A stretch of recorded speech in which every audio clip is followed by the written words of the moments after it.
Good evening and welcome to the stream.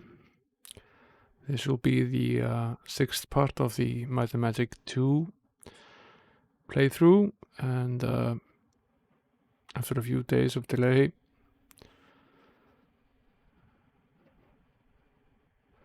in the meantime, I did manage to find the box of the original game that we're playing, and not only that, but also the original floppy, the original Mac 800K floppy. And inside the box are also various bits of pieces of paper with my writing on it, since I originally played the game. Some maps and other tidbits since I was originally playing the game. And the notes I've been writing down in my WordPad document are also to be found there inside the box. And as you can see by the look of the box, it's torn. It's seen its fair share of use. So I played this game a lot, even though I didn't get very far. And without further ado, let's jump into the game. When we left off last time, we had finished exploring C2, the outside area outside of Middlegate. And the only thing really remaining were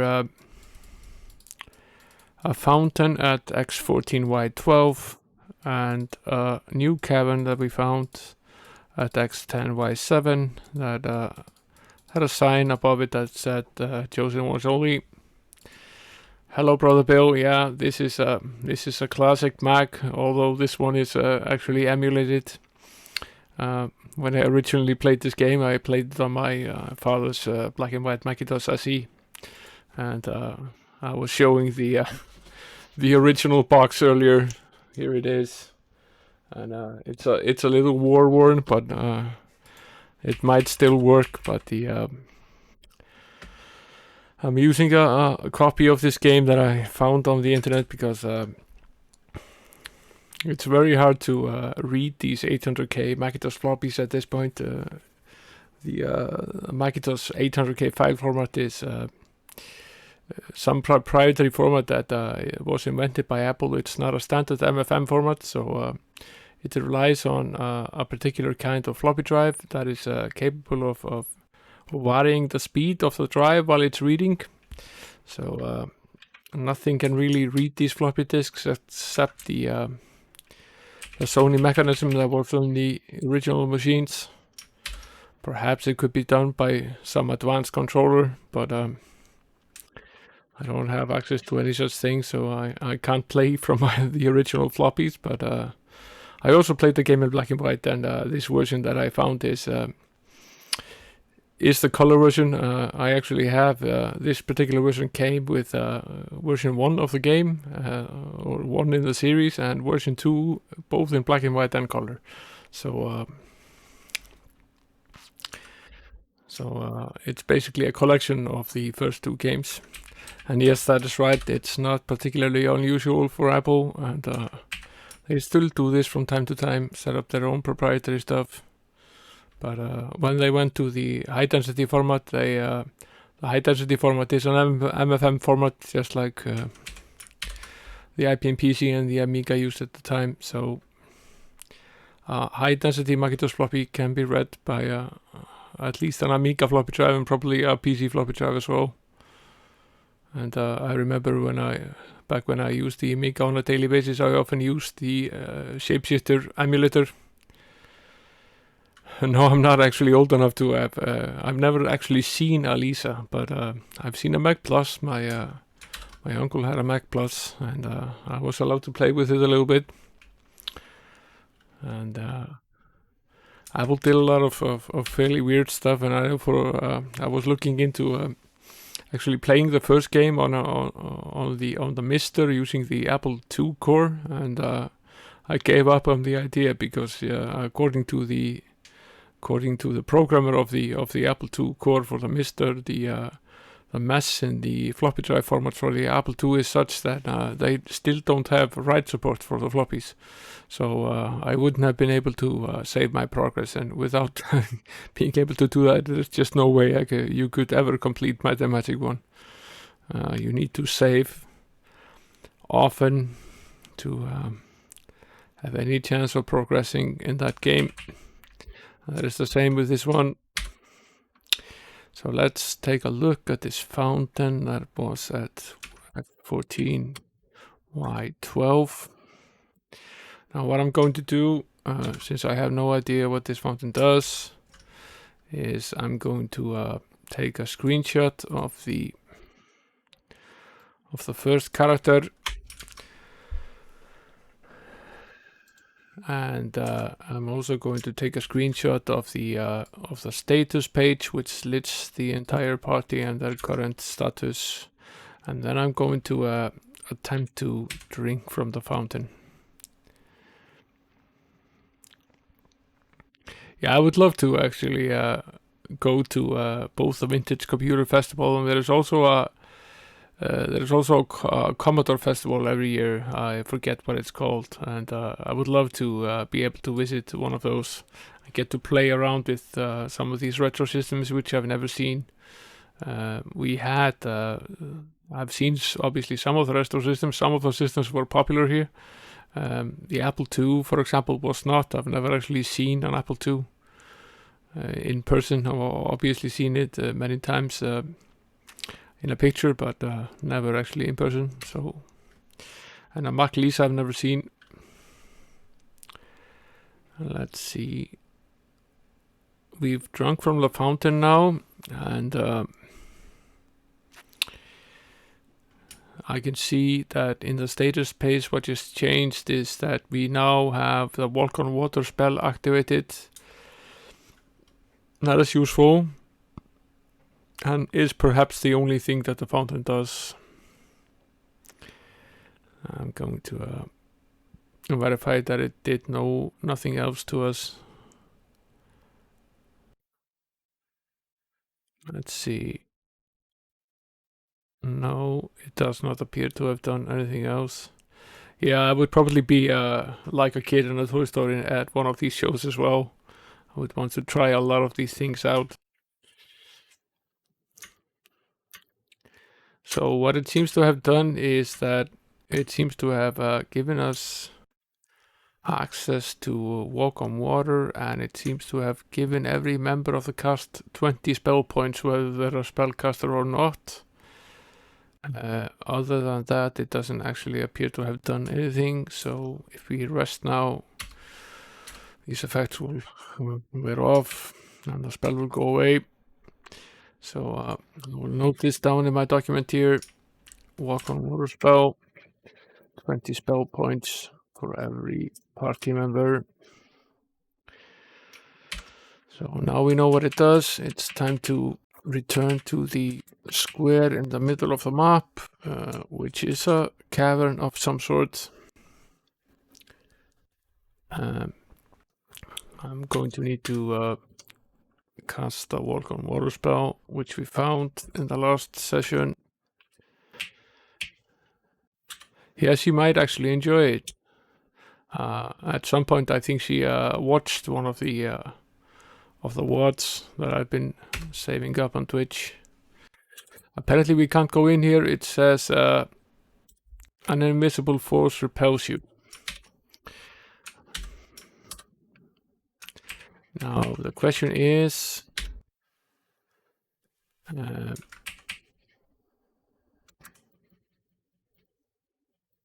when are we supposed to access this cave? And that's obviously not now.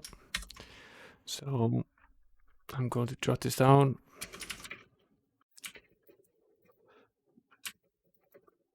Which means that we will have to return to it at some later date. So what I'm going to do now is I'm going to go to the next square here, which is C3, and start mapping that, starting in the northeast east, no, northwest, and moving my way eastwards. Now let's see. One of the weird things about this is that not everything spawns when you walk over the squares in a certain direction, so it's not enough to visit the square coming from one direction. You need to go either both from the east and west, or both from the north and south, otherwise you might miss something.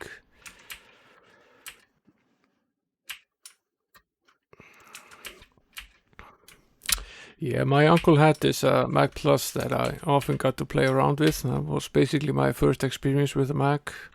And on his Mac Plus, I played games like Deja Vu and Crystal Quest and Roadrunner and Tetris.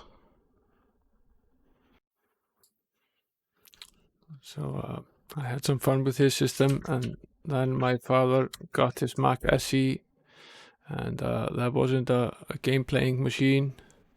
So this is basically the only game I ever got to play on his machine. And I did manage to convince him that I should be allowed to play this game.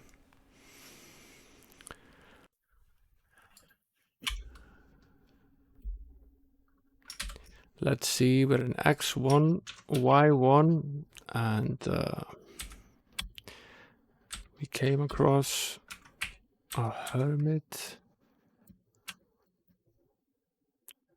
And the game said, Mark, an unbelievably ugly old hermit yells, where are my keys? Yeah.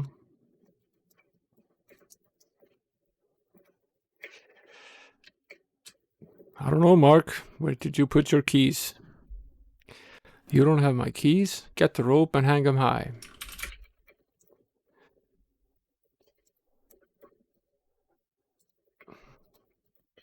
That's blaming others for your misfortune, Mark. And I don't see that actually anything happened to us.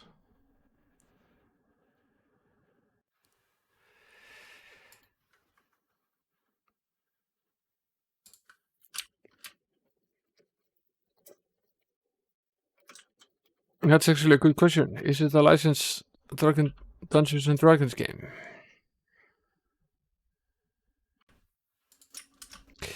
I'm not sure it is, because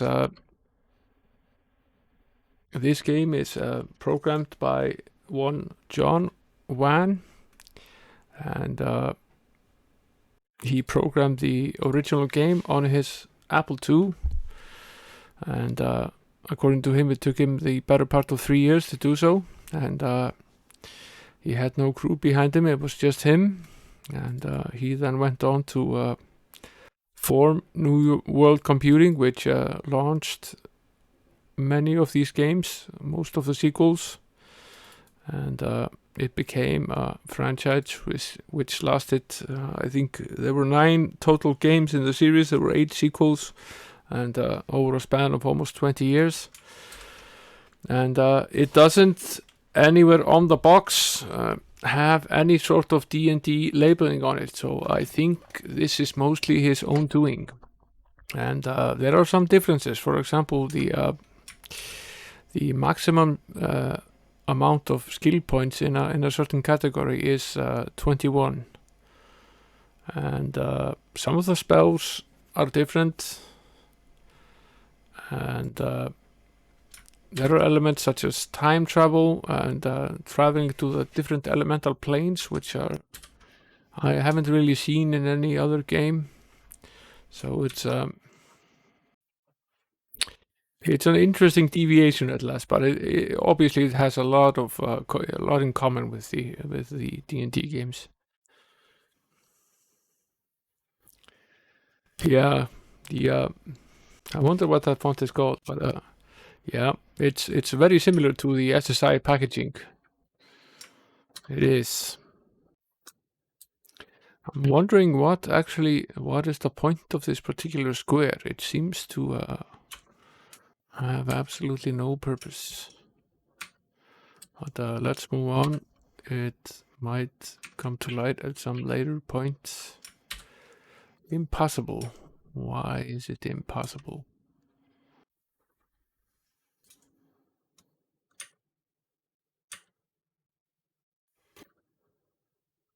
Okay.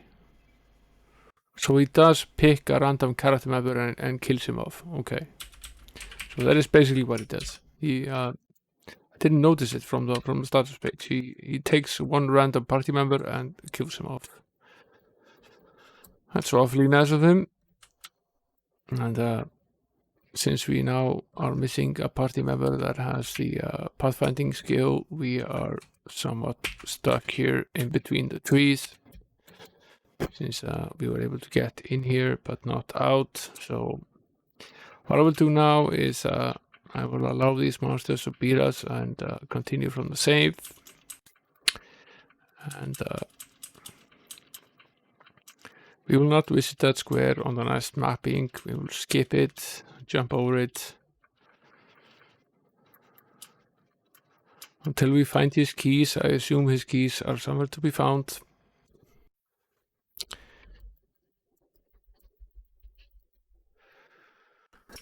Let's see.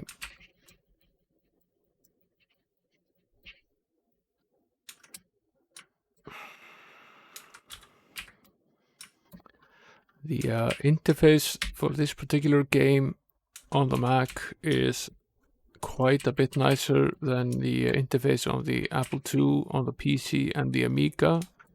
And outside of the number of colors, the PC, Amiga and Apple II version are actually very similar. I've played this game a little bit both on the Amiga and the PC, and I checked out the Apple II version a couple of days ago, and they are actually it is actually quite similar.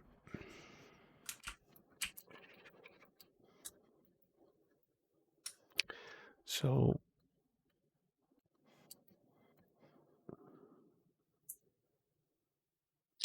here in this is Corak's cave. That is very interesting. Okay.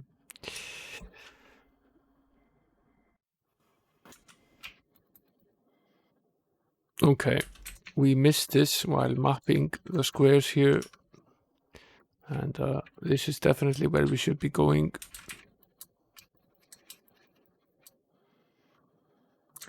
This is Castle Woodhaven. What I will do now is, since since we ran into Mark again, I will allow them to plow me down.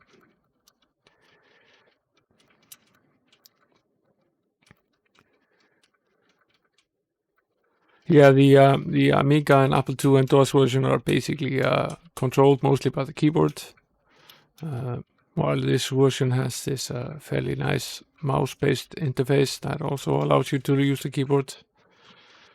And the graphics are in a bigger window than they are on the Mac, but this version is actually fairly detailed and colorful. And despite the window being fairly small, the resolution in the window is somewhat similar to the Amiga and PC version, which are running in a much lower resolution than this is. This is running in 512 by 342, while the PC and Amiga versions are running in 320 by 200.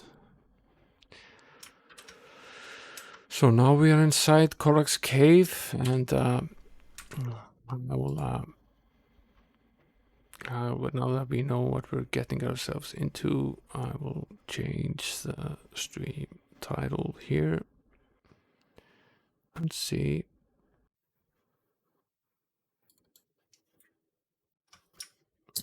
Corak's cave.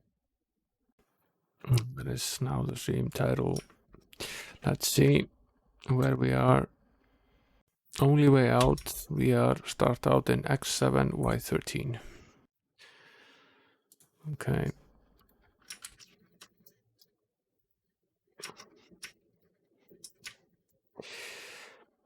That would be the exit.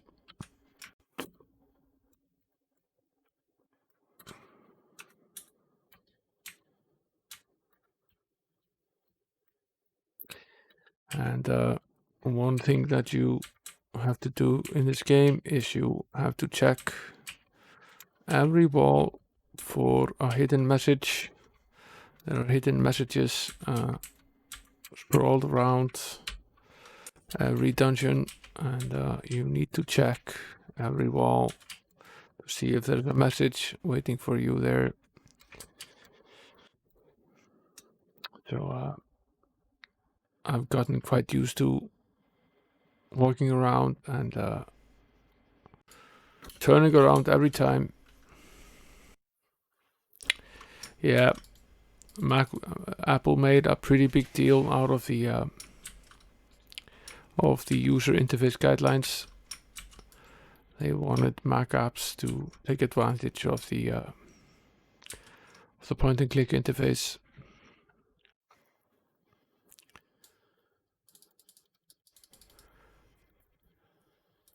This particular dungeon, Corak's Cave, is filled with endless hordes of undead monsters, which are pretty much its only inhabitants. And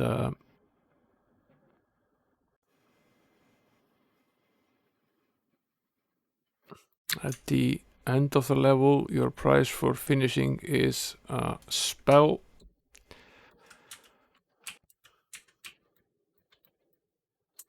Zombie Sanctuary is the label on the door.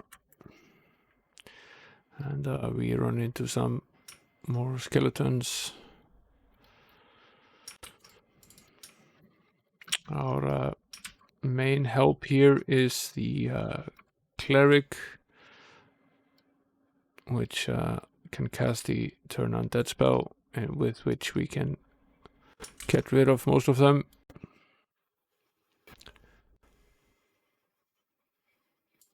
Yeah, feel free to put the link anywhere you want. I haven't really been advertising these streams very much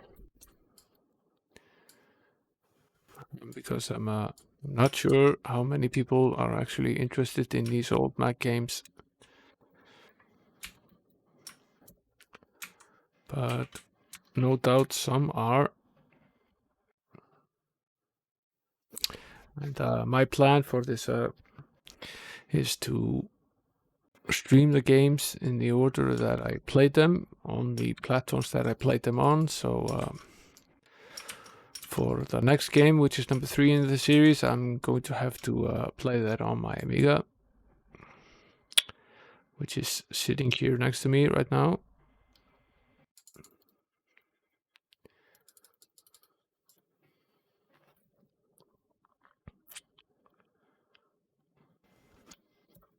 While searching for the box for version 2, I was also trying to find version number 3 and or game number 3, and I didn't find it, so I guess I will have to find a copy of the game somewhere. But I had the original on my Amiga at some point, but obviously misplaced it somewhere.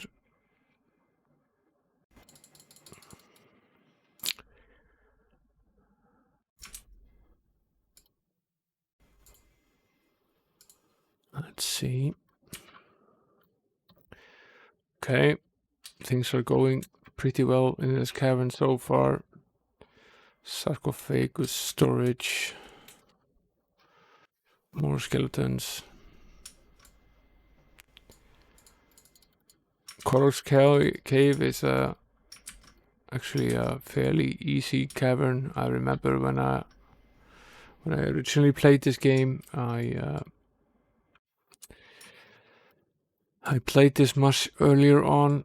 Shortly after completing the first town, I completed this cave, so it's not or should not be much of a threat to us, although the later battles might be far more difficult than these are. Corak's crypt is here, and there are some more zombies waiting around for us.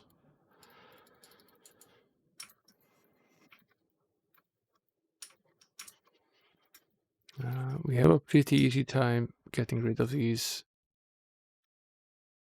and the turn on that spell, the cleric has reached a level where the turn on that spell does a lot of damage to these monsters. Let's see. We've basically almost completed mapping this big hall here, from which every other door comes.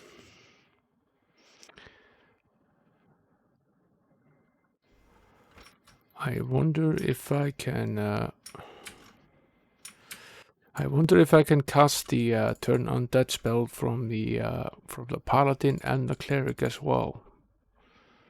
Can I cast it again? No. I can only cast it once, and if I can only cast it once, I will have the cleric do it, since he is a more powerful spellcaster than the paladin is.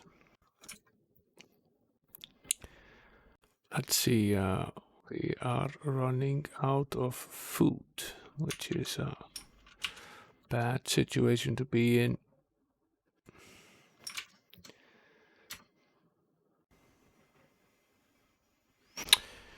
Let's see.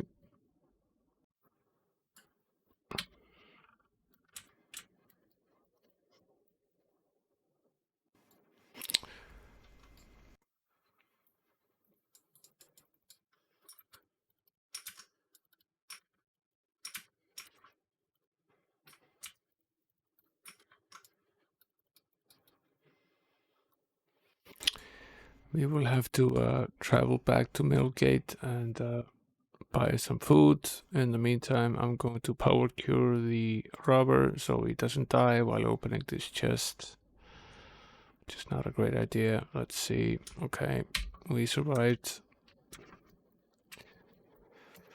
So we've now mapped the entire entrance hall here, but not the other side.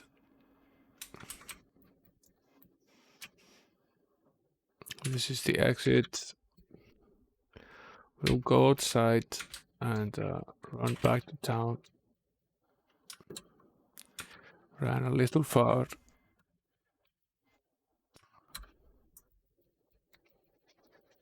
Go back to town and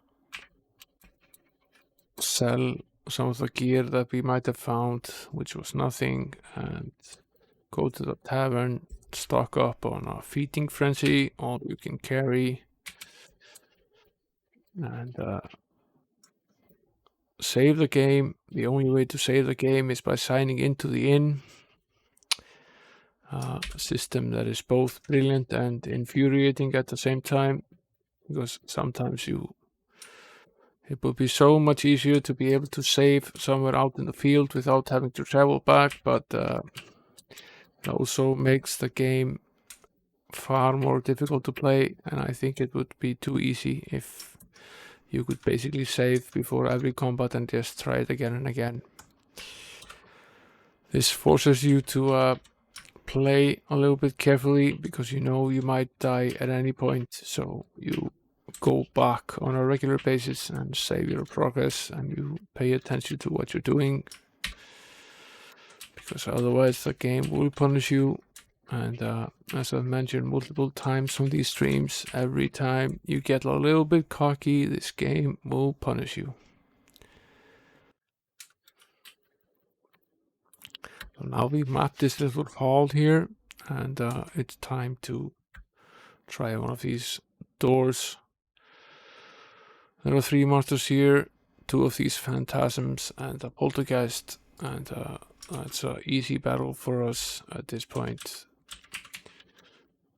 Now we can finish mapping this room, go out and try the next door. There are 6 of these phantasms here. We will attack them with magic. Luckily, we have the element of surprise in all of these rooms, so we get to attack first, which means that we barely lose any hit points. Weren't so lucky in this room,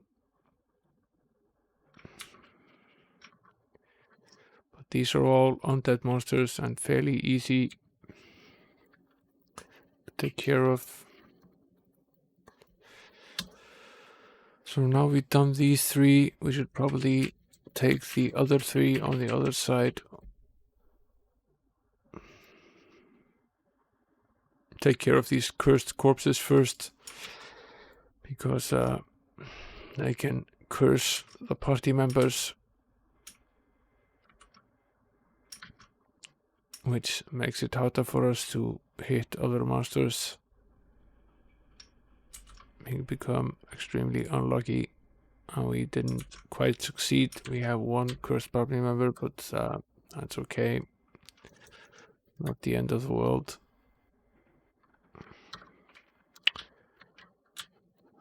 We're waiting for the cleric to level up to level 9 so we can cast the remove condition spell, which is then capable of removing most conditions other than death, which will help us to not have to travel back to the towns as much to restore our conditions. We can already cure both poison and disease, so those conditions don't stop us anymore. But we haven't figured out the curses yet. So now we've done 6 of these little rooms here. It's quite tempting to take this zombie sanctuary here and complete that. So just a bunch of skeletons, we can easily plow them down. And there is very little treasure anywhere to be found here. A few gold pieces. I guess the undead aren't loaded with money.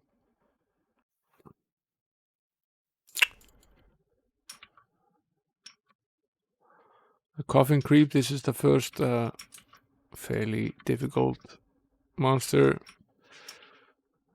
that we encounter.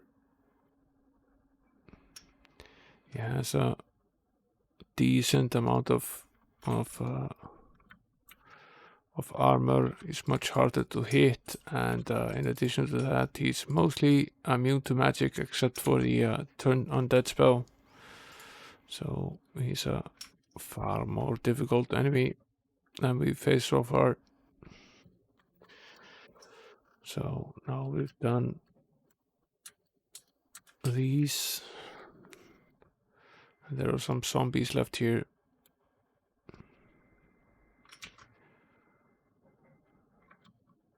I don't think we've had a single battle here that didn't involve every monster being undead so far.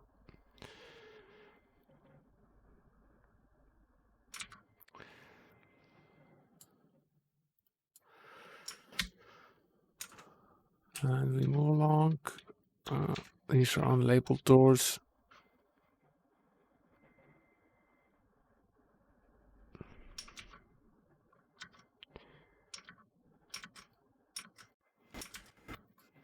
I'm mostly using the keyboard for these battles because it's quicker. But in general, the spellcasters can cast magic, and you need to do that from the mouse. But the other options that you have are for the frontline characters. You can attack or fight. Attack just attacks the frontmost monster. The fight allows you to pick which monster it is that you want to fight, but they have to be in the front line of the monsters. Shoot allows you to use your ranged weapon, a bow or a blowpipe or whatever you have, to shoot any enemy that is in the list. Block is a defensive motion. Exchange means you exchange positions with another party member. You can use an item in your backpack or you can run away. So when you use the quick fight option, what the game does is it picks the first option from the actions list and applies that. So whichever action is the first action you can take is the one that gets executed. So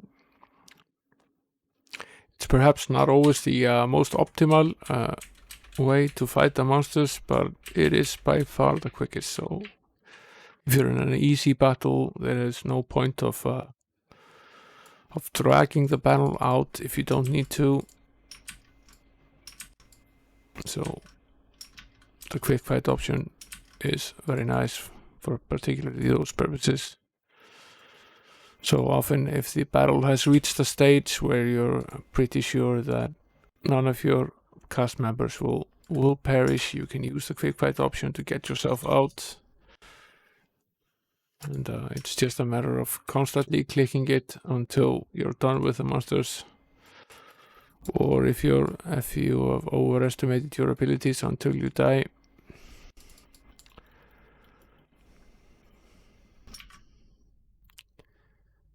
And for these dungeons, which you reach at a point where your level is far higher than is required, you can get through them pretty quickly by bashing the quick fight option. Here is a sizable room that has no entrance, so that means that there is a secret entrance somewhere, and it's obviously in the hall.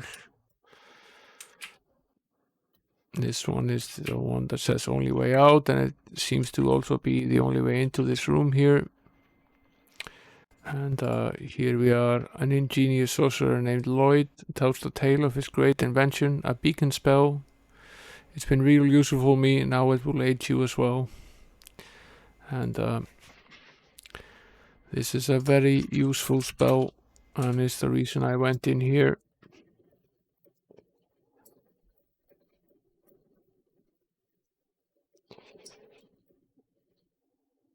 It allows you to cast a spell in a certain location and then cast it again to return. So it basically allows you to quick travel to a preset location, and the spell is the price for finishing up this particular cavern. Here is another message for us. Find Red Duke and Deadeye held captive in Ambush Valley at X14Y1. And I'm pretty sure these are hirelings that we can then add to the party. We already have 2 of them. There are 6 party members that I took along with me. Sir Lancelot, a knight, Sir Roland the Paladin, William Tell, the archer, Pink Panther, the robber, Friar Tuck, the cleric, and Magica the Spell, the sorcerer, and Trog and Sir Hiren were characters that I found down in the cavern of Middlegate, which is the first town, and hired to join the party, and for the most part that has been fine. However, Trog has now reached a stage where he's become very expensive. He now costs some 464 gold pieces a day, which, considering his level, is a bit much. So I've been eagerly waiting to get the option of having some more hirelings to potentially hire, because it helps a lot to have a full party of 8, so I would rather not give Drog up until we were able to find someone to replace him. There's at least equally capable of fighting as he is.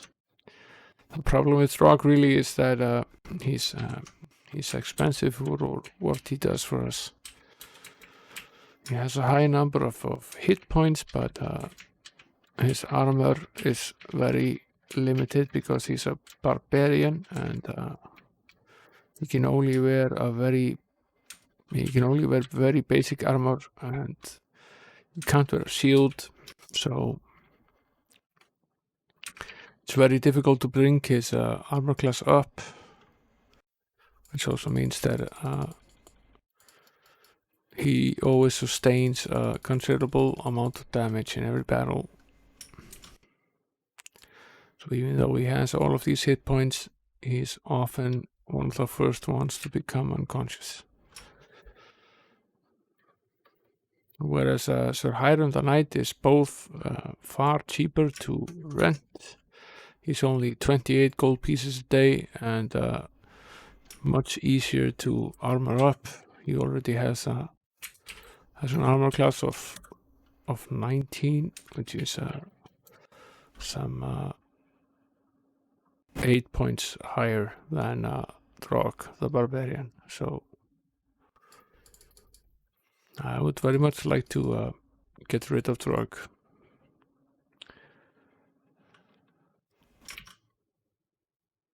It seems that the prices for the hirelings they hike up with every level increase. So pretty soon he will become even more expensive than he is now. The Carnage Spirit is actually a bit difficult and should be attacked first. It is capable of removing our ability to cast spells.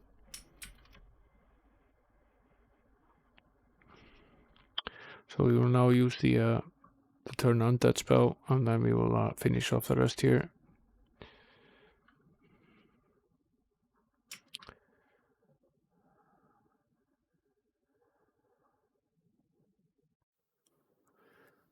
We're using the thief to disarm these traps on the treasure, and his thievery percentage is controlled by 3 things: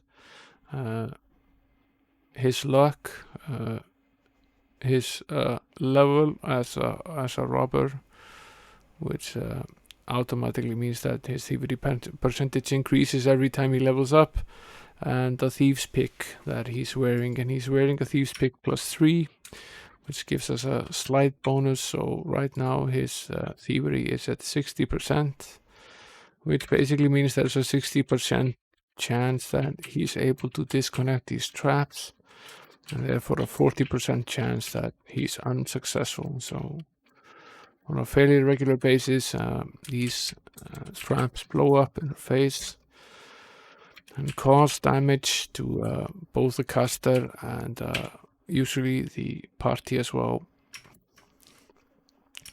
Now the door to Corak's crypt is locked, but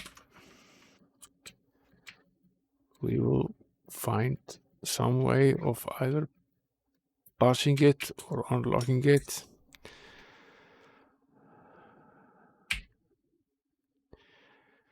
And okay, we previously in the game we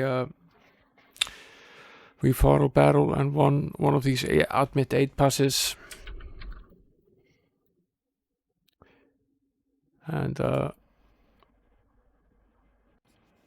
we found a zombie that says a foul-smelling zombie hands you an admit 8 pass and says this will help you in Corak's cavern, and he was obviously right. So we've now been accepted in, but he took the pass, but then we turned around again and the pass was taken from us.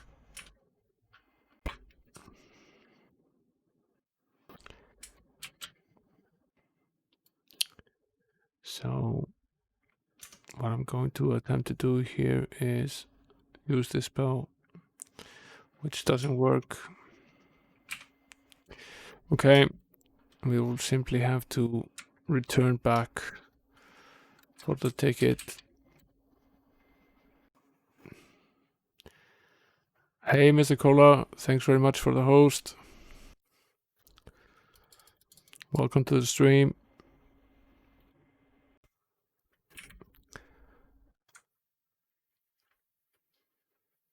Yeah.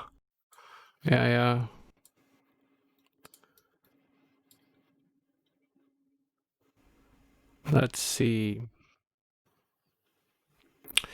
The easiest way here is to simply reload or find a way to find a way to die in one of these conflicts here, of which there are plenty.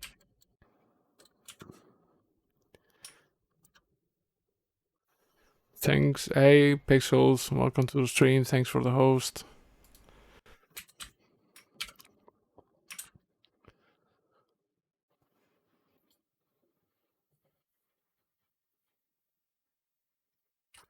You go lurk, Mr. Cola. This is not nearly as exciting as Doom. Going to attempt the jump again here, and if that doesn't work, we will have to go back.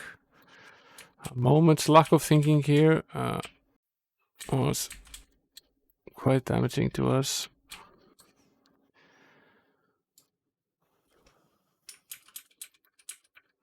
I'm wondering if simply quitting the game is not quicker than trying to wait for ourselves to get killed in these fairly easy battles here. I think we'll simply do that.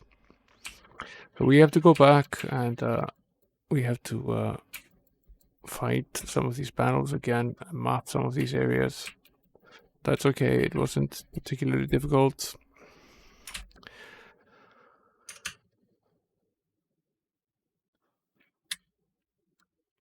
So now we're back in the cavern, and I'm gonna map the outside area here, and then I'm going to go into this battle again.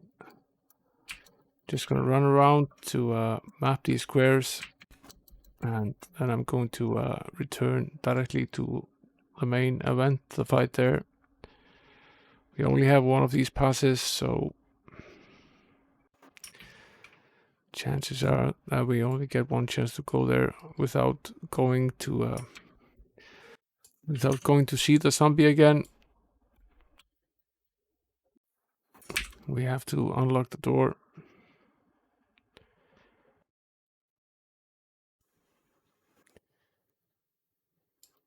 Yeah, this game is original. It's not really a D&D game, and as Brother Bill looked up earlier, it's not on the list of official D&D games. It has some of its own systems. Now we need to unlock this door, and now we're in. Okay. These are more difficult, far more difficult than the monsters we've been fighting so far in this cavern.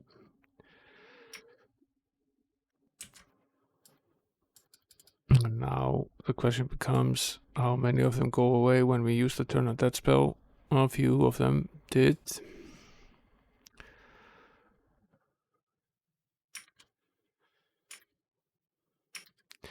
Gotten rid of the Night Stalkers. Oh, I think we're good. So we survived. 2 members of the cast are deceased and 1 is unconscious. But that's okay, we can easily rest and heal that. So now we're inside this tomb here. And there's another very similar battle on the other side as well, which we should finish before moving on.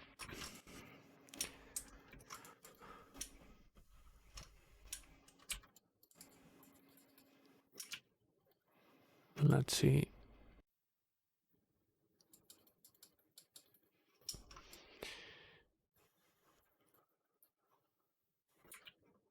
I have the fortune of being fairly late to visit this cavern, so most of these battles are fairly easy for us at this point in the game, which they would not have been just maybe 2 levels ago. So we've completed these 2 squares here. Now let's explore the rest of this area here.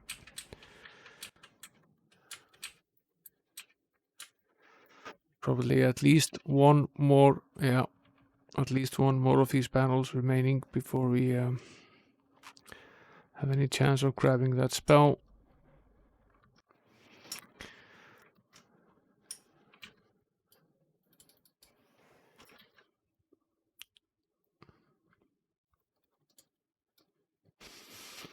What the Wraith does is that it strips your levels, so if it gets many attempts to hit you, it will eventually make you a level 1 character and pretty much unable to fight it. So it's important to finish them up fairly quickly.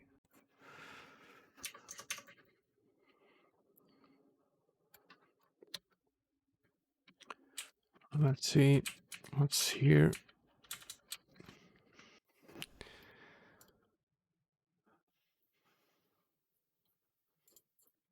This is basically a combination of every single different undead animal in this monster in this game, I meant to say.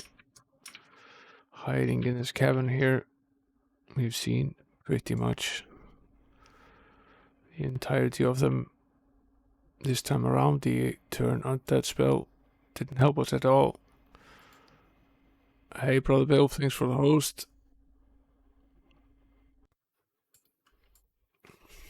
Now we've been stripped of our spell points to the level where we are unable to cast any spells. So that's making things far more difficult for us. So now we have to really focus on what we're doing.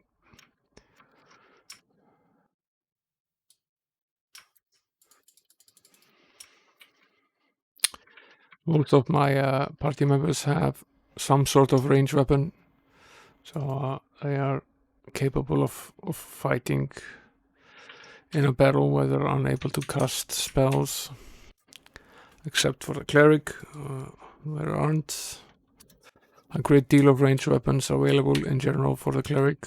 He has a melee weapon, but he has no ranged weapon. And the luck of the draw decides which one of us, the monsters or my party, gets to go first in battle. And in the cases where the monster get to go first, they can already do some damage before we are even able to land a single blow. So now we're at the point again where we have absolutely no spell points. And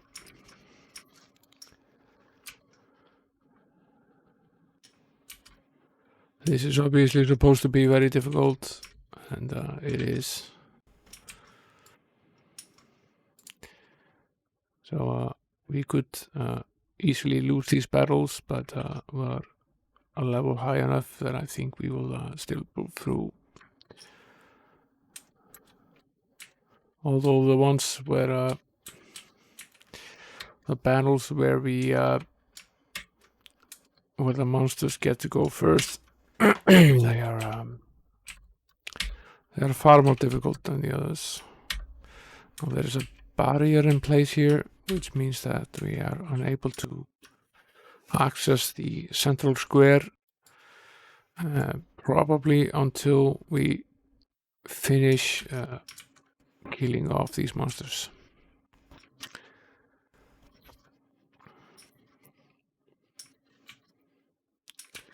So the game requires you to finish off these battles before we can remove the barrier and move into the final room.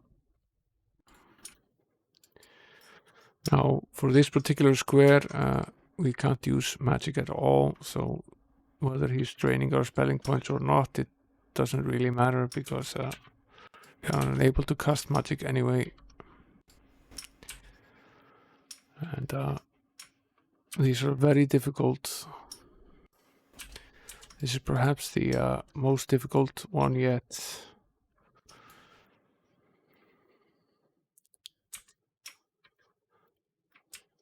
And all we can do now is hope that we make it through, which we do.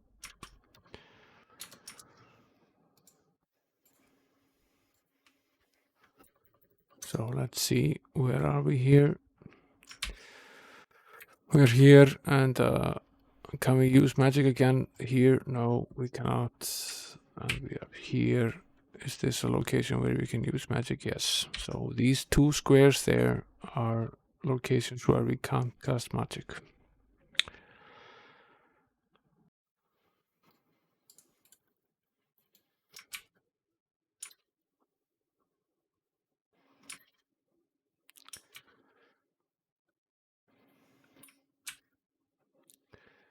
Let's see. We can at least use some magic here, which will undoubtedly help us quite a bit.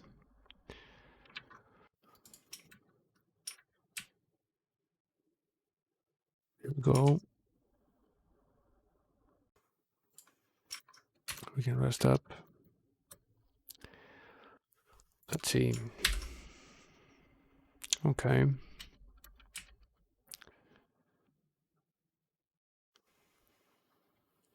I cannot help anyone but clerics and their robber assistants. Yeah. I remember this now.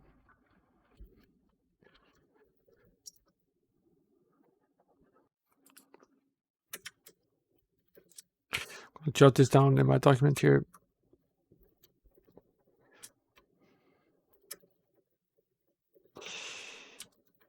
What you need to do to finish this particular task here is you need to return to this point with only robbers and clerics.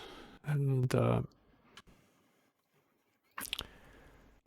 what I did last time I played, which is coming back to me now, is that I eventually found a hireling cleric that I was able to add to the party, and I took two of them along with my robber when they were fairly high leveled up, and finished this with just a robber and two clerics. So I will have to do that at some later point in the game. But for now, let's finish mapping this, since we're here anyway.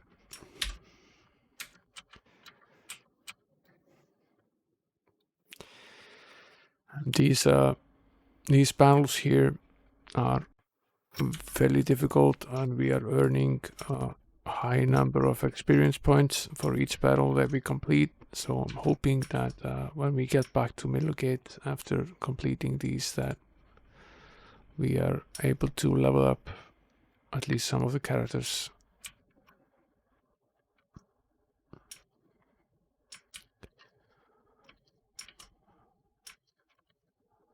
Which will make it easier for us to go on to do other things.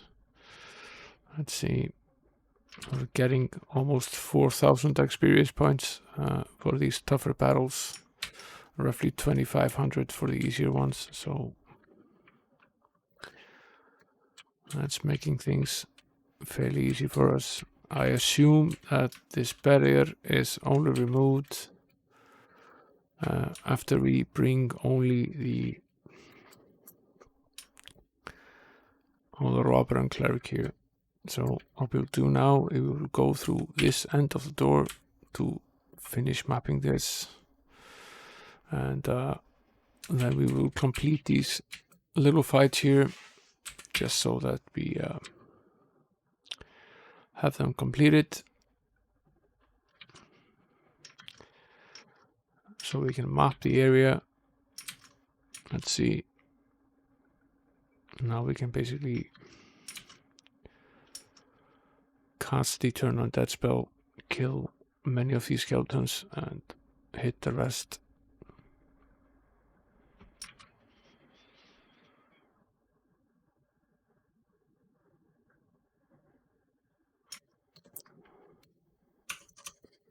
Here we go.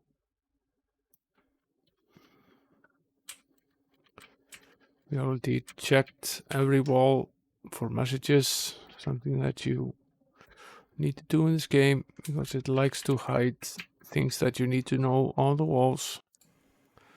So you need to walk up to every wall facing it to check if there's a hidden message.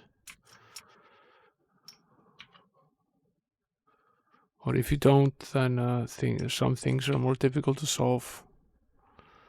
There are lots of puzzles and questions in this game, and there are various hints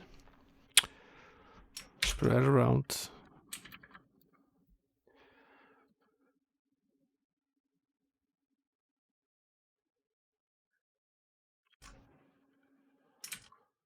These battles are very easy after completing the fairly difficult ones inside the other room.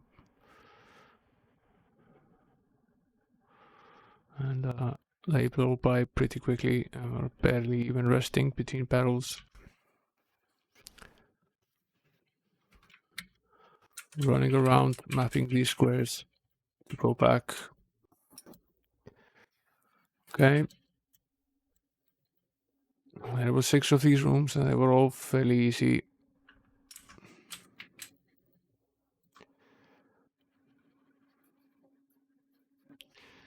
We can simply just bash them. Got to do a full circle of this room here. I want to be careful with these cursed corpses so we don't have to heal every member of the party from being cursed when we get back.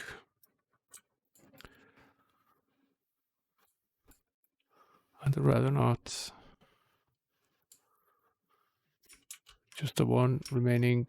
There we go. Cure the disease, and we should probably rest at this stage to recuperate our hit points.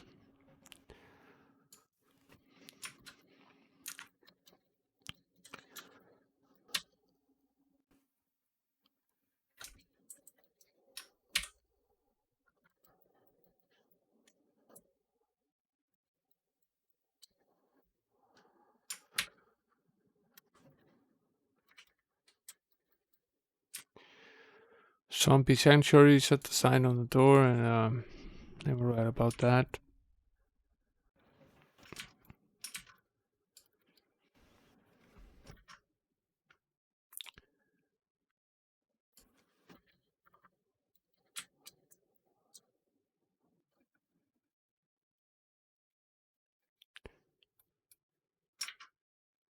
We'll just slowly bash ourselves through these.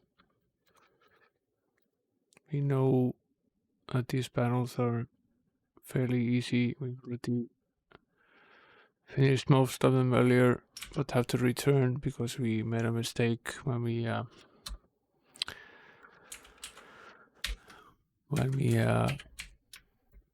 gave the Guardians of the Room our admit 8 pass because we turned around in the same square after he had taken the pass and we didn't have another one. So we had to run back to town, or rather restore our save before returning again.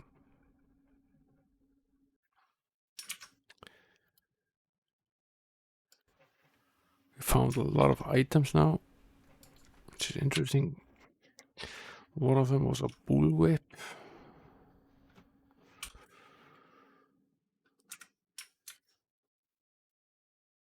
Interesting. We haven't really found a lot of treasure here. It's mostly been just passing and some experience.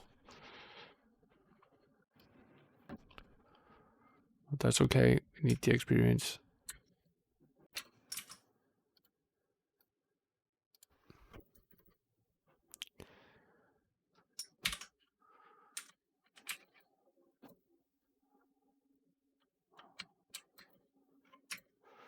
Now the 3 rooms on the other side remain.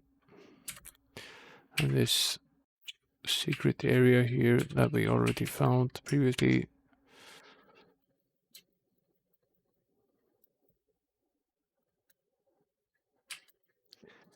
Now for these fights.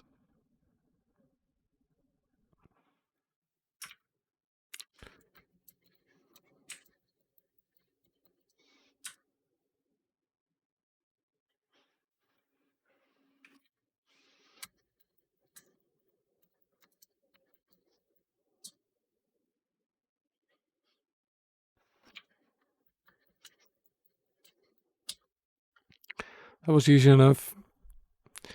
So now we're mostly done.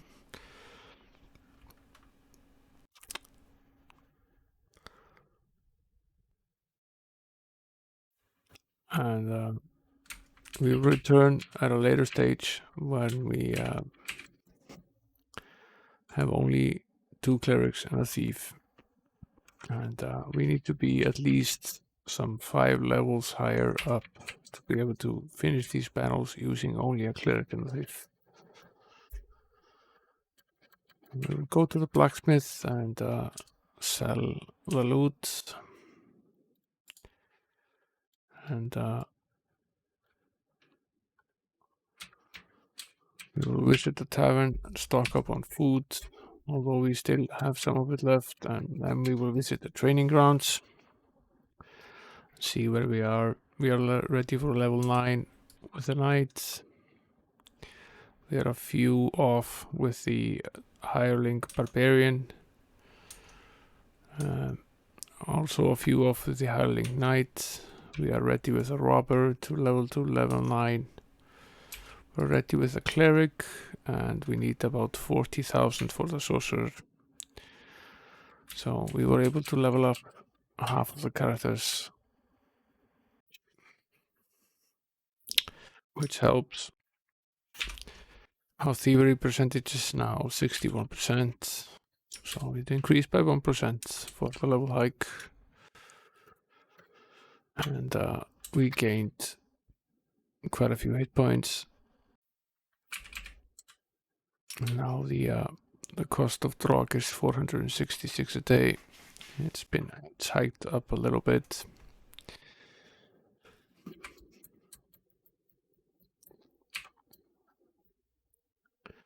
So now we continue with mapping the next square.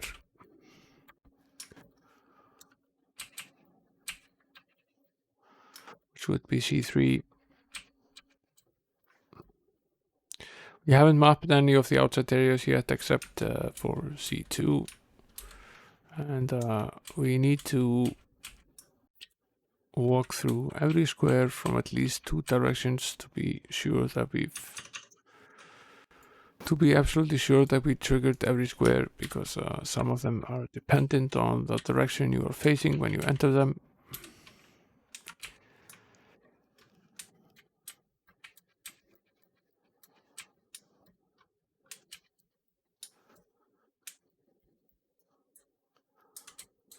Now we know for a fact that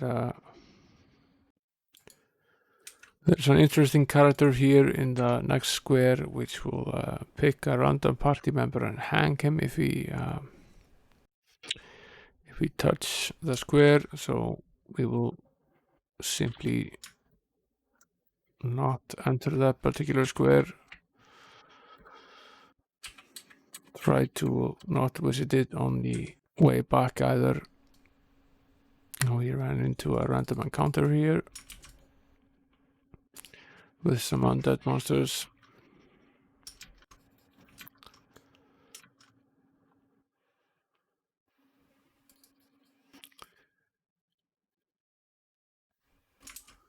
And usually in this game, these random encounters are always in the same spot. So there are certain squares in the game where you always end up in an encounter. It's very rare that you get a random encounter in a square that doesn't always have such an encounter.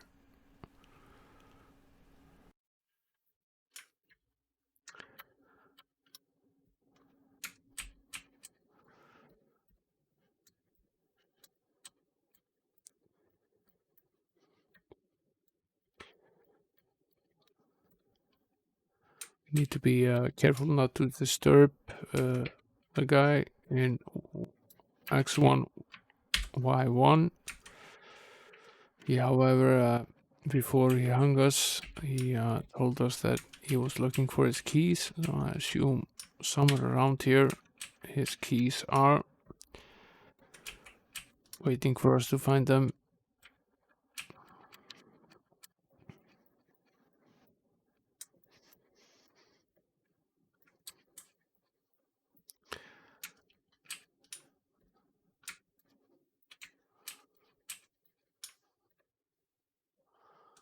Every now and again I call up the map to be absolutely certain that I'm going the right way. The first game doesn't have this feature, but the second game added this feature that you can have a skill, a cartographer skill, which you can buy in the first town, that allows you to basically have the character that has the skill automatically map the area for you, and it makes the game so much easier not to have to manually map every level in the game. I when I played the first game in this series, I spent almost as long mapping the game as I spent playing it. But I saw someone playing game number 1 on a PC the other day, and he was using an auto mapper that launched the DOSBox window that contained the game within it, and was able to automatically map his progress, and that seemed like a very good idea. I was originally considering starting with game 1 on the series and running it on the system that was originally written for, because John Wan, the designer and programmer of all of the early games, he wrote the first game by himself on his Apple II. So that is the original version of the game, but the Mr. emulator for the Apple II can't write to disks, and I really didn't want to run the Apple II under an emulator under Windows, so I gave up on the idea. But if the Mr. FPGA at some point supports writable floppies for the Apple II, I might return to it. Or if I was lucky enough to actually find a real hardware Apple II, that might also be something I would be willing to consider. Although I think there are actually very few of them here, because I've never actually seen one in real life. Which is somewhat odd, because the Mac, when it arrived, it was pretty immediately, or at least when the Macintosh Plus arrived, it was pretty immediately very popular here. So there were a lot of Macs in Iceland, partially because they managed to infiltrate the educational market here, and almost every teacher in the country had a Mac. And eventually the deal that they offered the teachers on getting cheaper hardware also applied for every staff member of the government here. So every government employee was able to buy a Mac at pretty much it was a good discount. It wasn't they weren't giving them away, but it was like 20% off. So that is how my father, who was a policeman, came to own his Mac. He bought it using that 20% discount when it became available.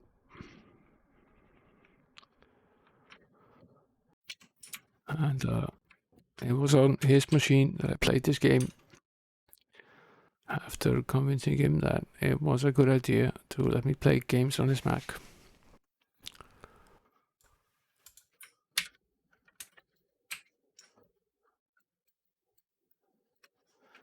I accidentally stepped out of the square here, which wasn't what I was going to do. Here we go.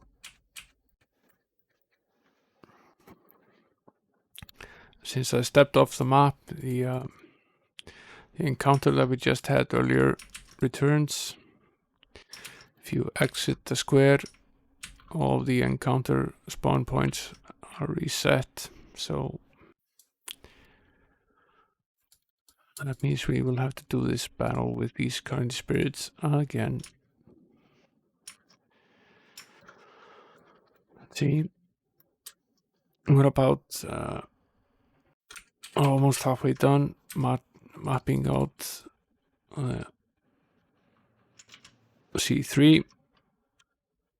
The outside areas in the game are labeled from A1 to E4, and the towns and the caverns and the castles are spread between them.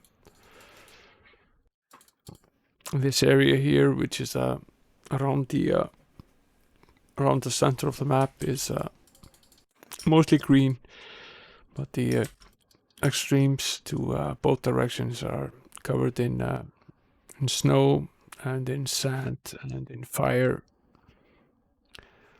So the monsters that you face in the more difficult outside areas are earth, air, and fire-based animals. And some of the monsters are in the ocean surrounding the edges of the map, and those are the water-based monsters.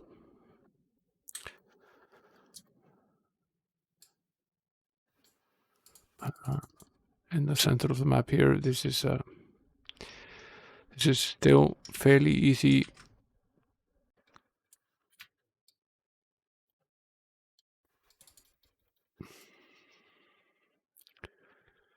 A lot of these undead beasts here in this particular map.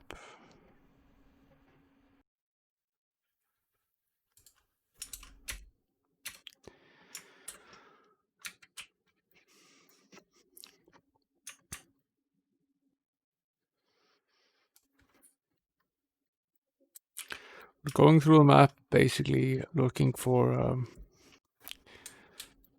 any interesting locations, any caverns or castles hidden in the map, any fountains that we can drink from, anything of value to the party.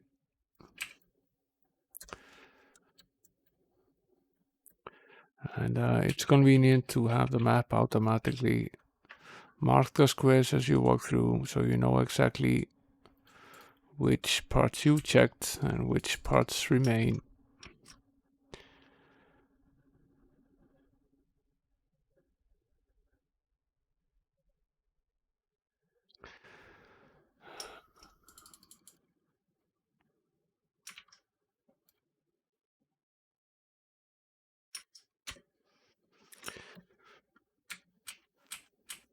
And we are walking from at least two directions, and when I finish the level in that direction, I'm also going to walk down in the northerly direction and the southern direction, just to be absolutely sure there is nothing that we missed. There's a message here: remnants of devil's food are strewn about the clearing. I think we can safely assume that we might be in for a fight here at some stage.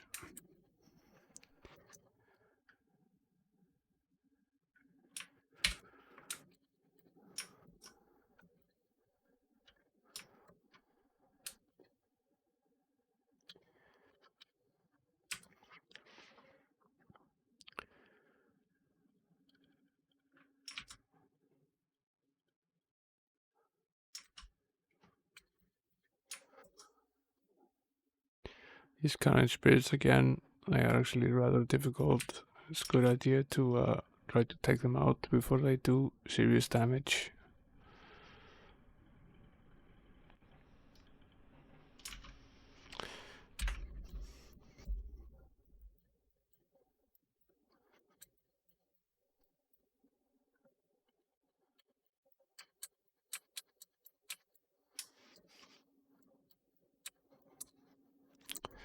Okay.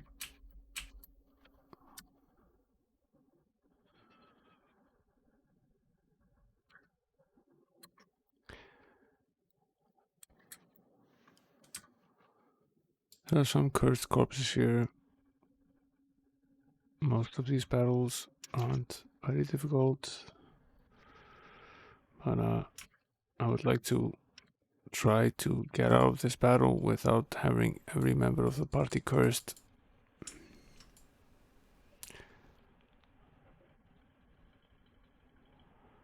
We escaped with only 2, so that's better than nothing.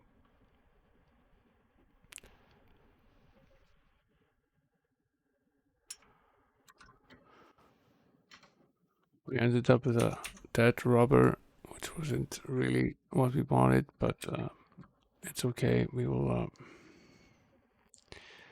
finish up mapping the square before returning.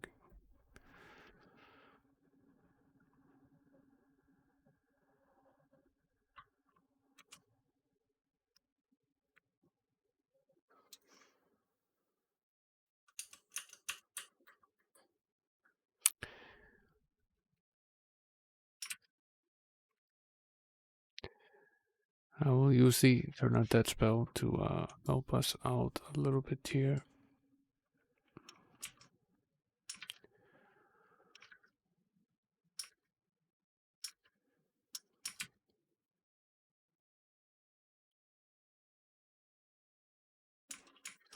This one was actually surprisingly difficult. Here's another message. The sight of ghastly horrors is too much to bear on an empty stomach, so the party swiftly flees. Okay, where did we flee? Way down there.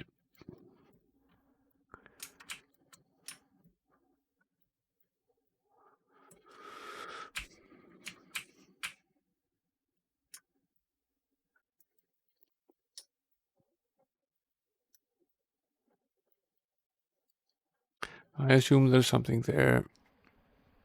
We need the walk on water spell. It only lasts until we rest.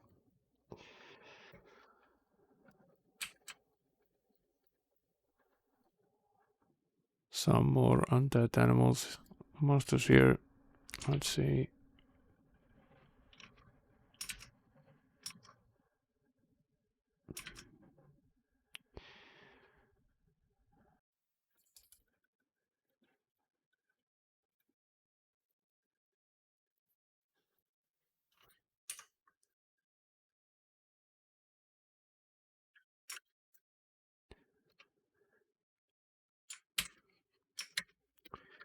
Okay. Once again, we need the walk on water spell since we rested. And some more of these.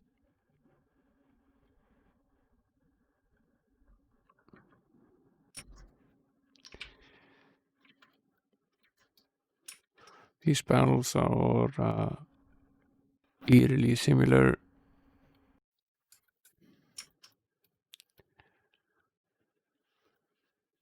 This one is near identical to the one that we had just a moment ago in another square.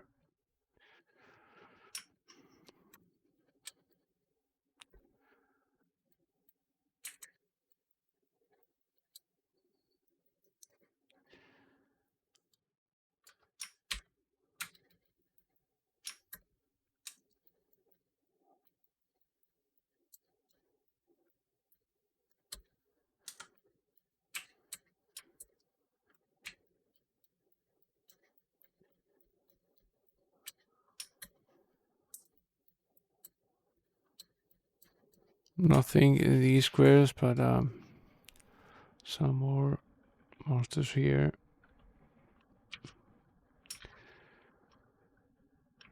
And more and more party members are getting cursed. We have 3 cursed now and 1 dead, so when we get back to town, we will have to do a little restoring. I'm not really searching for any treasure after these because the robber is dead, so I'd rather not have a chest explode in our face every time, which will happen if you try to open the chest with someone who has a thievery percentage of near 0 almost every time.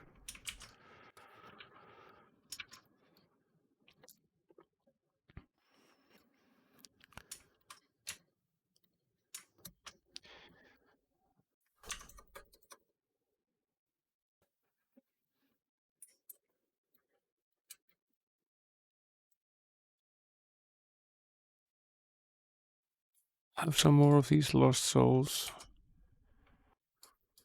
which are hard to hit. But the only real damage they do to us is that they drain our spell level, and as long as we're able to hit them, that isn't really a problem. We are, however, gaining a significant amount of experience points here, which is very useful to us. We were not far from being able to level some of the characters up to level 9, so perhaps when we get out of this, we will be able to level up half of the rest of the characters.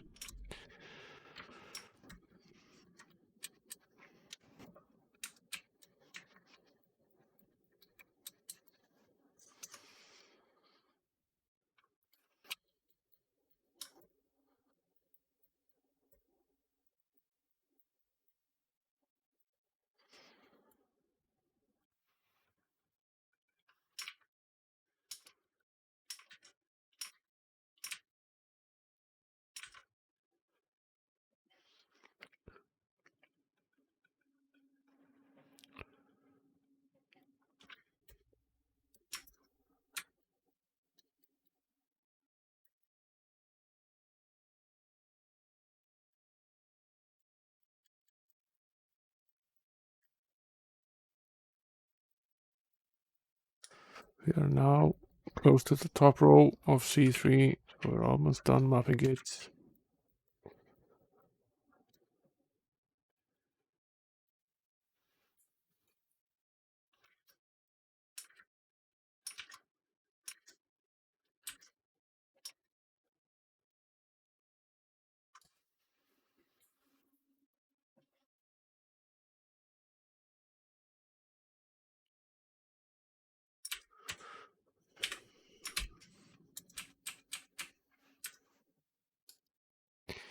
This is obviously a very difficult battle we've found ourselves into here.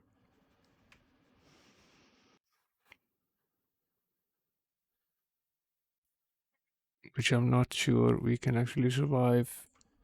I want to try casting the lightning bolt here and see if we can use the turn on that spell. We cannot, so our best plan here is to run, see if we can succeed in doing that, and the result of that will be that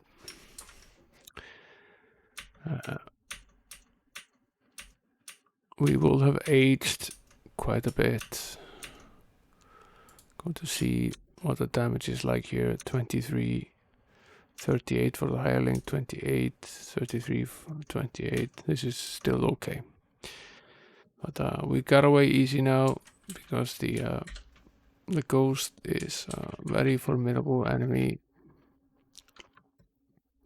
He's both very difficult to hit, very difficult to kill, and he ages the party members.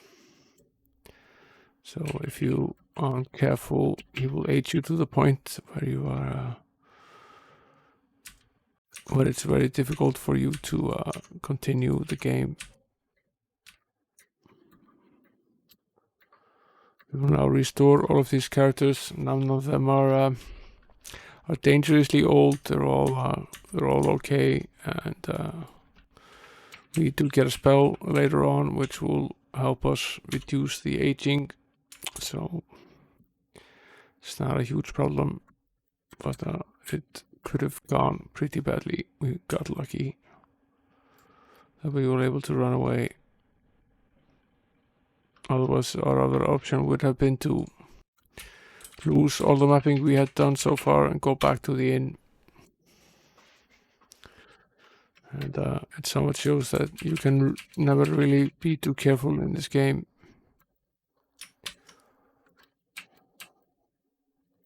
We had a few squares left, which I'm going to finish. The ghost square is there. It was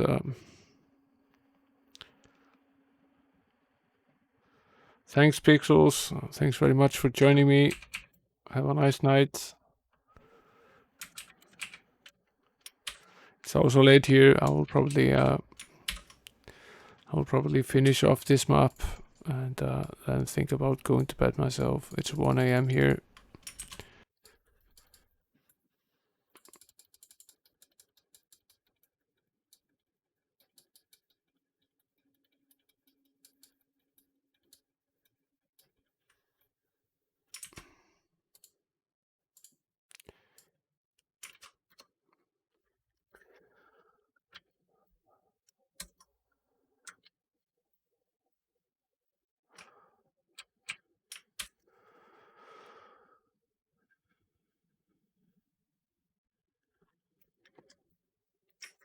So X10, Y15 is the battle with the ghosts. I will write that down here. We will return to it at some point when we are more equipped to handle the battle. Okay, I'm going to do a quick run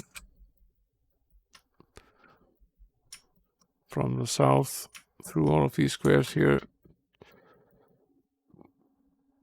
Here's the keys guy. He's gonna kill us. Forgot about his lovely character. Now I have to run back again.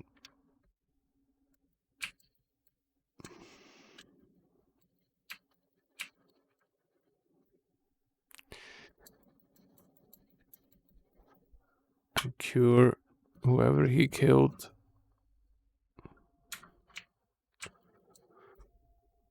Might as well save the status as well here. And go back.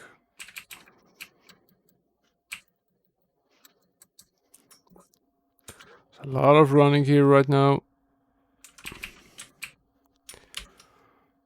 Let's see, we were here. And this is a good example of why we do this, because here is a square which we've already visited from both west and east, but we still didn't spawn this. So in X1, Y11, there's a fountain, which I don't know what does yet.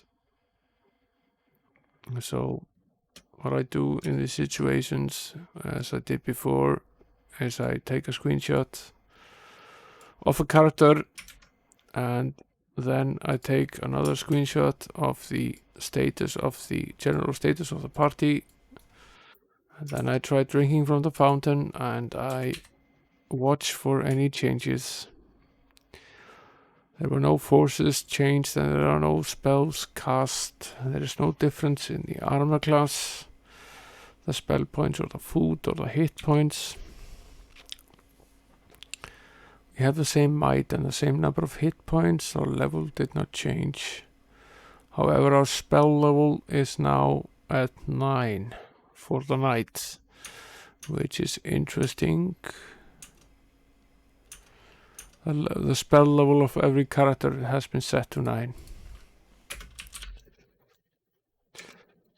So this fountain is similar to the level fountain that I found a couple of streams ago in C2, which basically sets your character's level to a random level from 6 to 15. But whereas this one sets the spell level from on some random level. So if we drink from it again, the spell level is now, it's still 9 actually, okay. It might always be 9, it's entirely possible.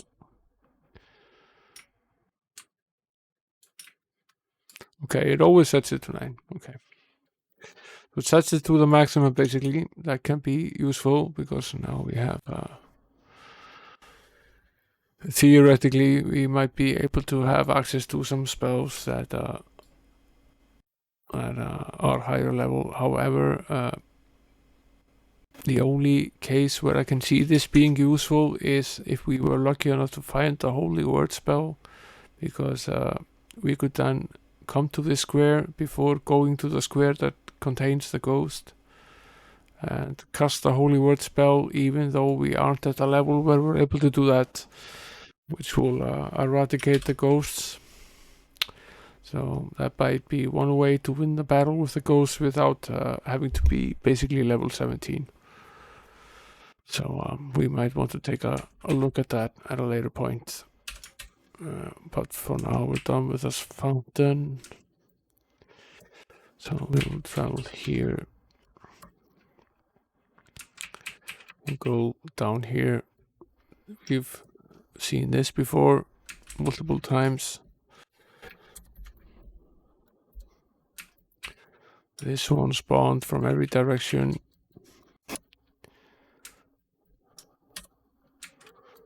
Made it down here. Here is the Castle Woodhaven. It's actually marked on the map so you can see it.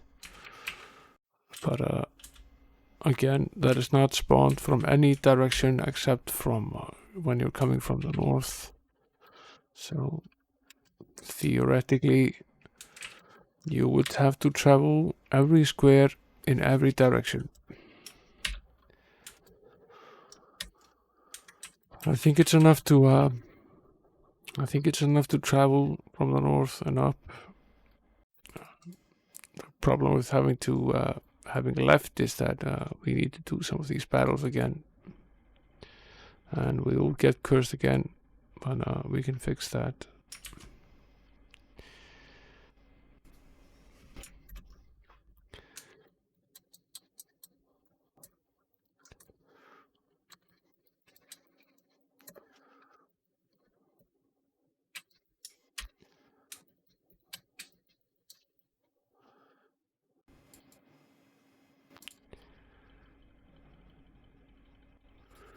We'll just quick fight ourselves through these. I think we can fairly easily do that.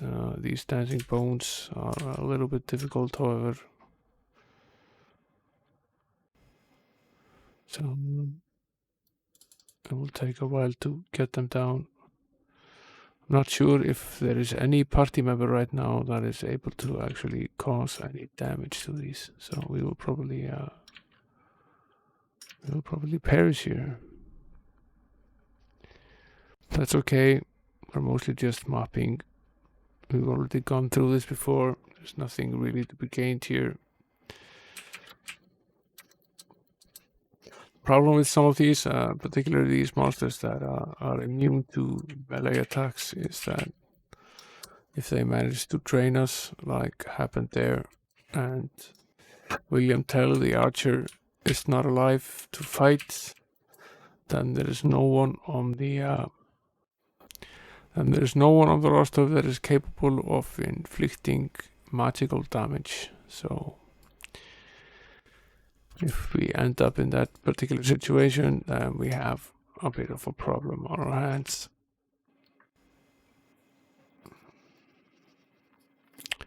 So perhaps it's a little bit cocky to just quick fight ourselves out of all of these. Let's see.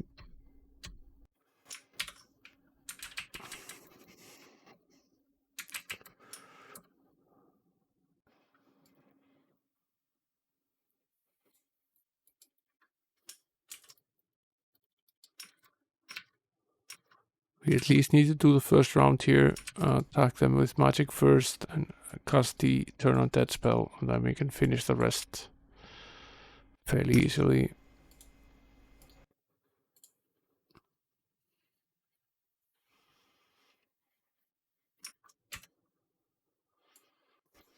This wasn't great.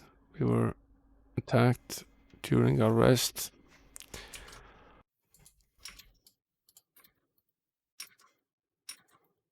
By group of gargoyles, which are also difficult to deal with because they are able to cast a paralysis spell, which means they also incapacitate the rest of the cast. So we ended up there again.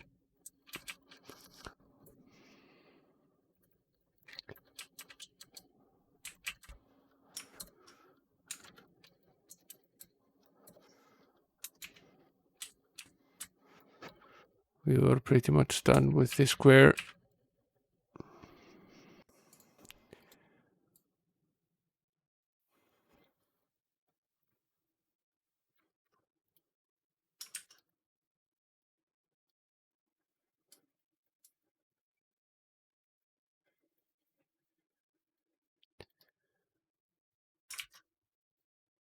It's best if you can do all of this at the same time, so you don't have to constantly have these battles again.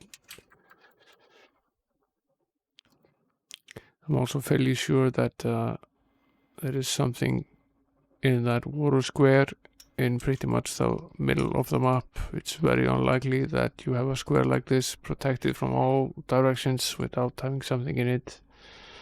So even if nothing spawned from the east and west, I'm fairly sure there is something there.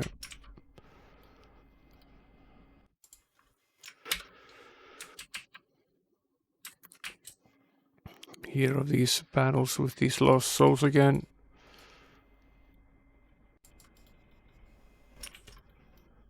They are difficult, very difficult to kill. And they drain our spell points, making it hard for us to cast spells.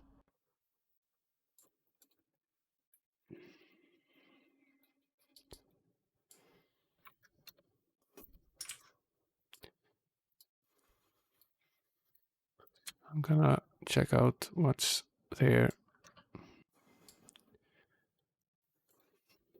Might as well. Doesn't actually appear to be anything.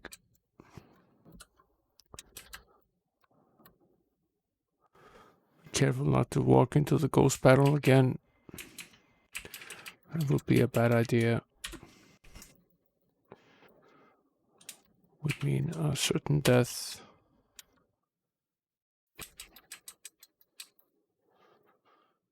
More of these battles.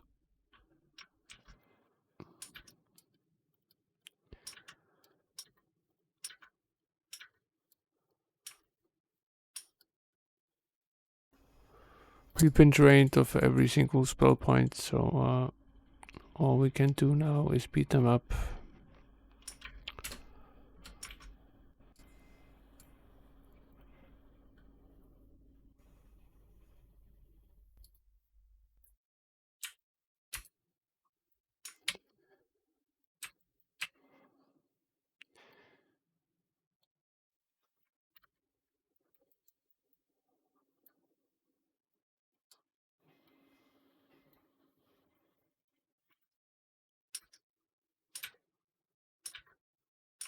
Game is smart here in the way it orders these monsters. It puts the Lost Soul on top, which is very difficult to hit, and a Wraith, which is fairly easy to hit on the bottom. So if you only start by attacking the monsters in front, then you face a very, very difficult battle, because the Wraiths have a lot of opportunities to knock you down while you are having absolutely no luck fighting the Lost Souls.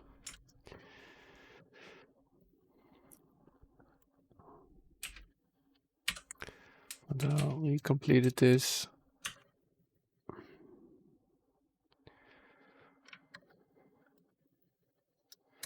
Let's go down to the bottom here. I'm gonna take at least one more square and map it upwards.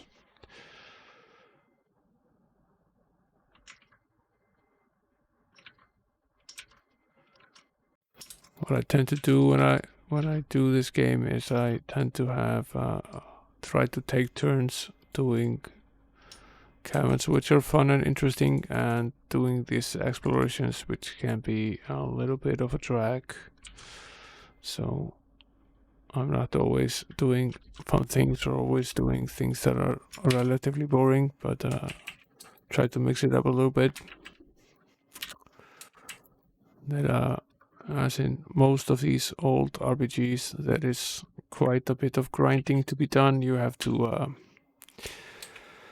fight a lot of these monsters to move on. You need these experience points to level up, and there's no way to get them other than doing all of these battles and exploring all of these squares. So this is something that you need to do to continue with the game. There are no shortcuts.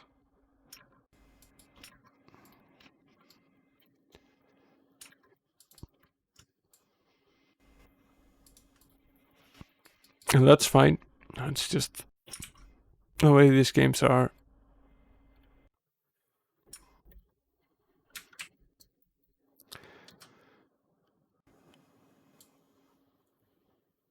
At some point we will also get better at doing this.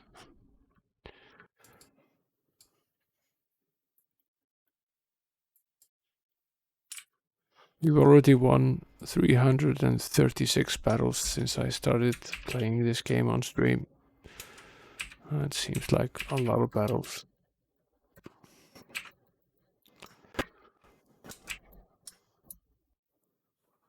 Let's see, this is the square where the ghost is at the top, so we will not be very careful not to accidentally explore the top square.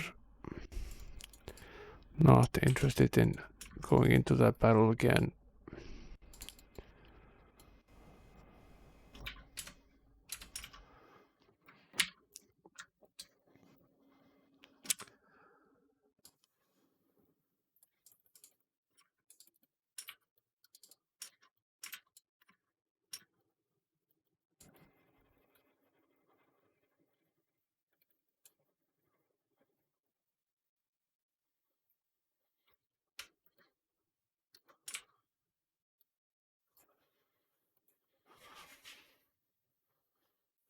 We are slowly finding ourselves cursed as we move through the squares again. We're gonna go one more square and then we're gonna go back down. So I'm not interested in having this fight again. And then we'll go north up here.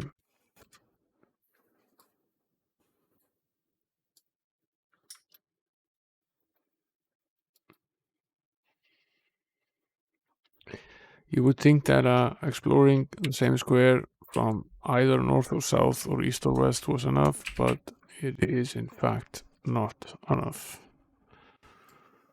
Because the game seems to expect you to be coming from the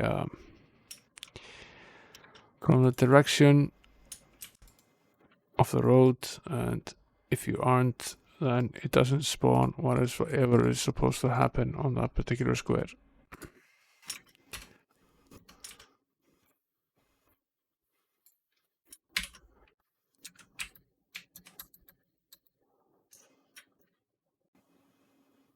That's okay, we're mostly done with C3 now. Getting close to having completed every square here.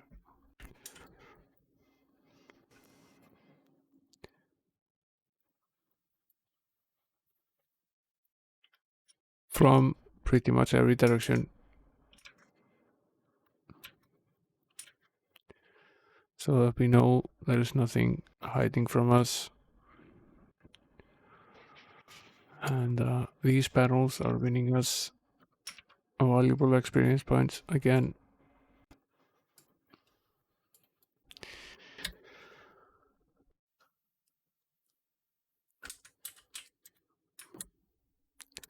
I think I accidentally stepped right instead of going downwards, so I'm going to go downwards anyway.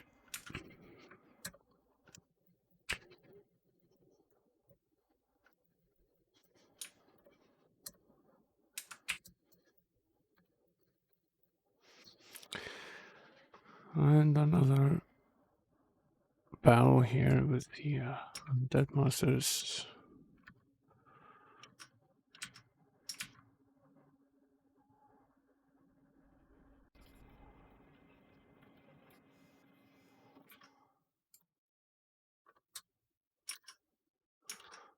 We obviously need to rest before continuing here and see. Okay.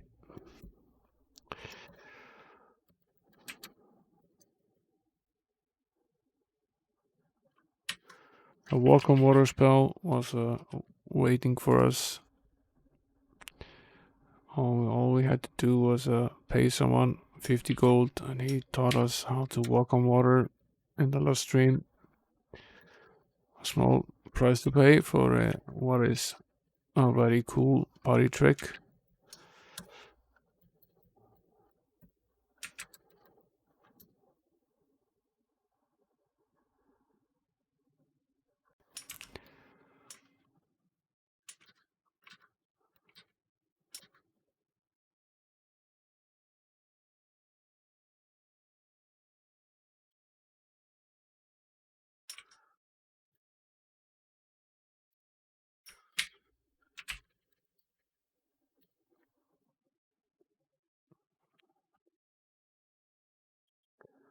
Usually in this game, traveling on the road and in the open squares pretty much eliminates the chances of you getting hit by the enemy.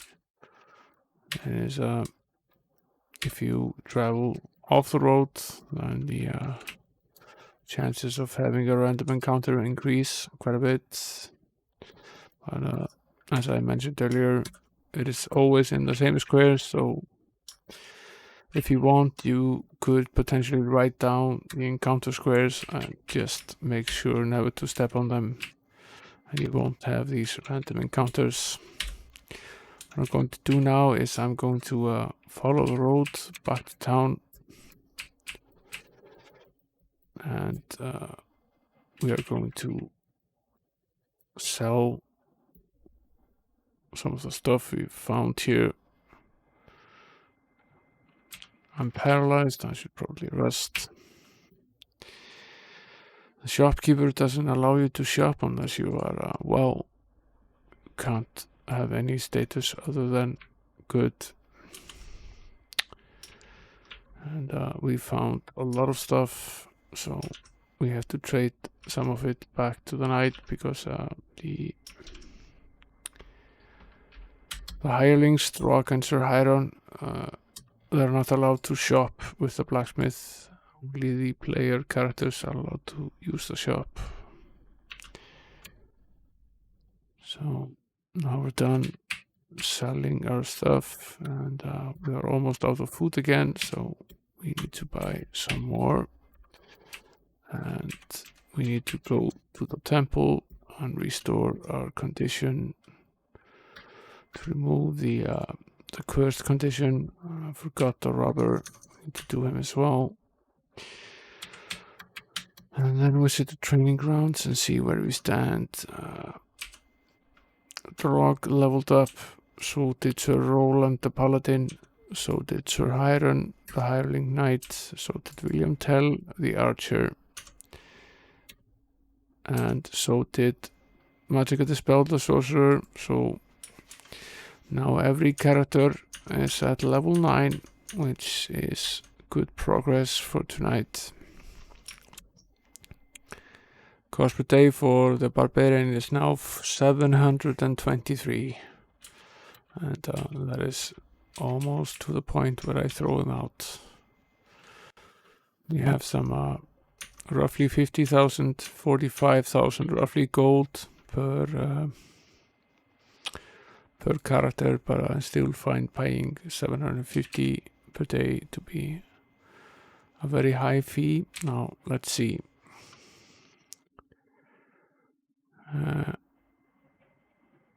We We now have the teleport spell, which is very useful, and we have the shelter spell, which allows us to rest in dangerous areas. In addition to that, we have the Deadly Swarm spell for the cleric, which does a number of damage points to every monster, or at least 4 of them, and the Paralyze spell. What we need to do now is we need to go to the 3rd town, and we need to learn the missing sorcerer spells. Perhaps not all of them, because some of them we have to find, but some of them, I believe, they are also here. We might have to go to the 4th town as well, because the cleric can learn spells at the temple, while the sorcerer has to learn her spell in the mages guild in every town. So I'm going to see. No, there's nothing to learn for the cleric here, but potentially for no. And the mages guild, we can learn 2 spells here, 5-1 and 5-3, which would be Disrupt and Sandstorm. Fingers of Death is obviously something that we need to find somewhere in a cavern. So what we also need to do here, we need to travel to the 4th town as well for the cleric, and that also means that the 4th town is next on our agenda to explore, and we will probably do that on the next stream. But for now, I'm going to use the teleport to go there to the town of Volcania, which is situated in the fire part of the map, as suggested by the name. This is the inn. I will sign the register here to save the game, and then we will go looking for the. And we'll go looking for the temple, which is somewhere in town. I haven't been to this town yet.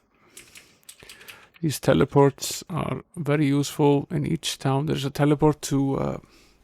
in town number 1, there is only 1 teleport, which is to the 2nd town. But in every other town, there's a teleport to both the previous town and the next one. So essentially it's a circle. After you reach the 5th town, you can travel back. Let's see, this is the blacksmith, this is the temple.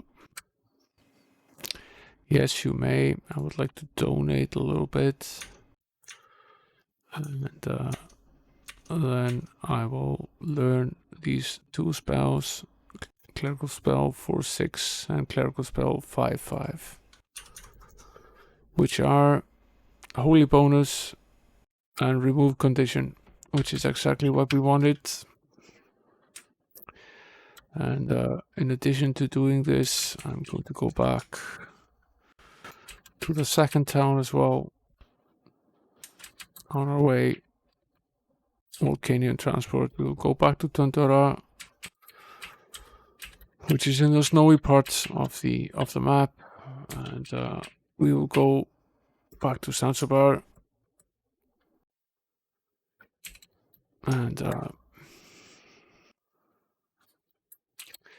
I will also visit the temple here, because we also have a secondary clerical spellcaster in the Paladin, and now that he's reached level 9, he's also reached spell level 2, so he also needs to learn the level 2 clerical spells. So we've added them to his arsenal now, which can certainly help us.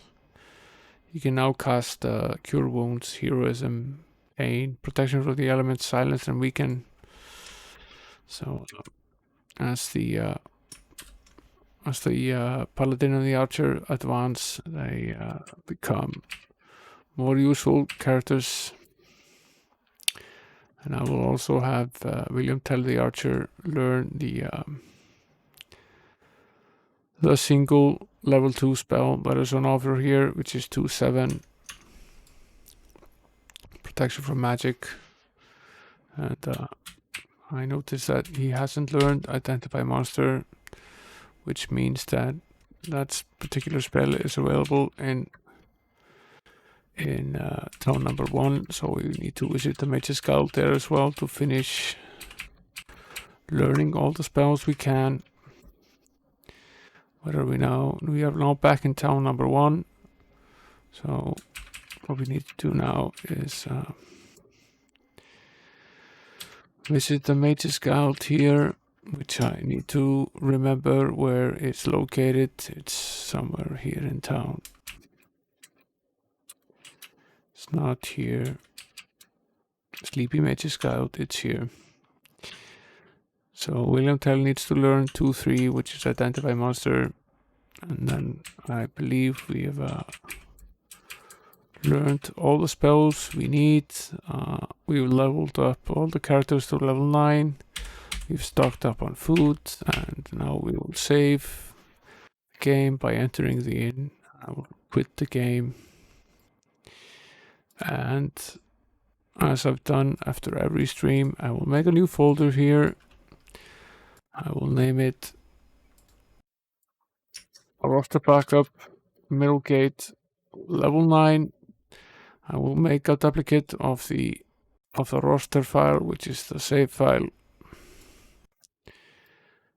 and copy it into the roster backup folder and rename it. I'm doing this every stream just in case we make some horrendous mistakes, which mean that we have to go back to a previous save, because otherwise we will be locked in to whatever we had saved, and we would either have to live with the consequences or go all the way back to the beginning, which at this point, after some 6 streams, seems a little daunting. So I like to save regularly. I like to keep a copy of the saves, and I like to still thread carefully. It's as I mentioned on the last stream, a matter of having both a belt and suspenders to hold your pants up. So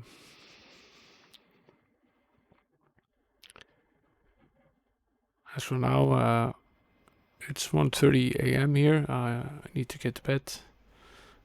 Thanks very much for coming and listening to me drone on while I play this game.